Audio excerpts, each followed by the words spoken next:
This video is brought to you by BizWire TV, where your news is made. Well, I'm here with John at the NIRI annual conference. You've just come out of the general session where you covered a whole range of issues, from politics to business and IR.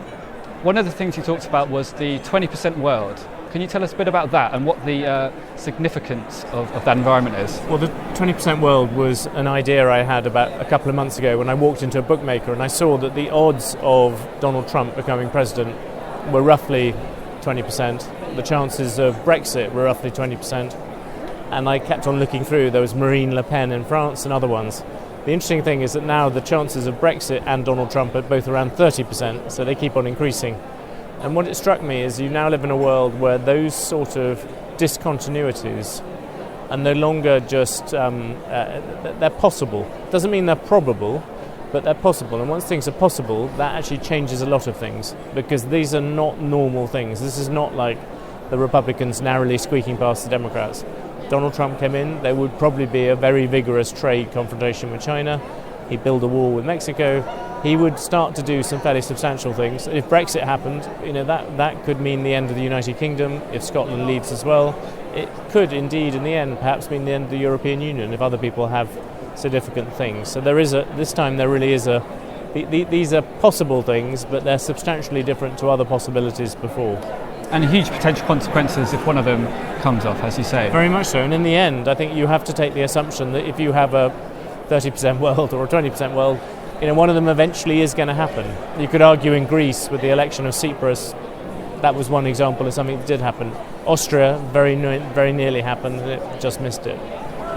Okay, and now changing tack, you also talked about IR during this general session, and you talked about how you're feeling quite sympathetic towards IROs and how their job has potentially become more complicated, more difficult over the years. Can you explain that? I think it's become more complicated and more difficult for some reasons which are a little bit similar to what I've been through. I think it's become more similar in the sense that you suddenly now have Twitter, you have all the different ways in which you can reach investors, but also actually on top of it, the way in which investors can feed back things to you, and I think that makes it much more difficult. I think also the element to which, and I accept, as one of the gentlemen pointed out, a very big difference between investor relations dealing with investors and media relations dealing with journalists.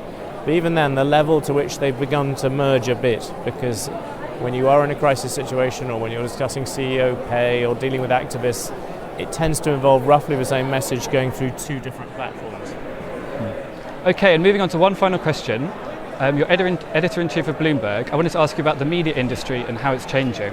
Can you tell us about some of the ways that business news is evolving at the moment? And also you talked a bit in the session about how computers are helping your journalists to write stories.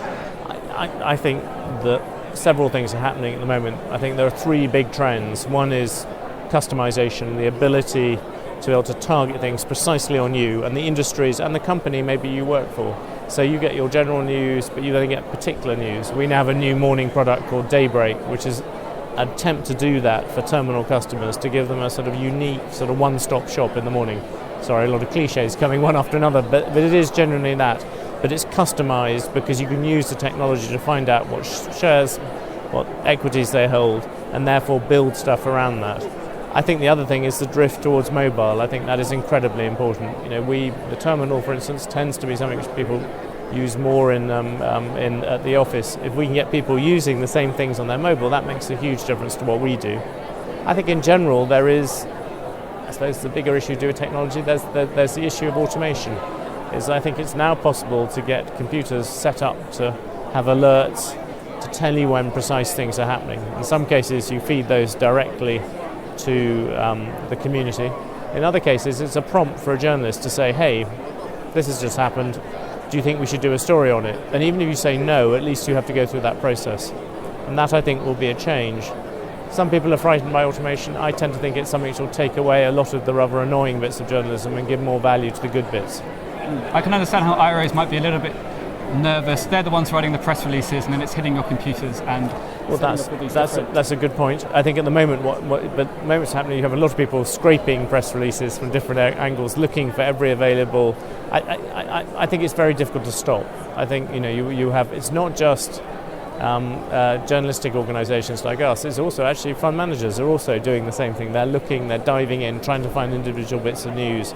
as quickly as possible. So I think that's part of the same dilemma. So I think it's one of those ones where you can't be like Canute and say I want to stop the waves coming in.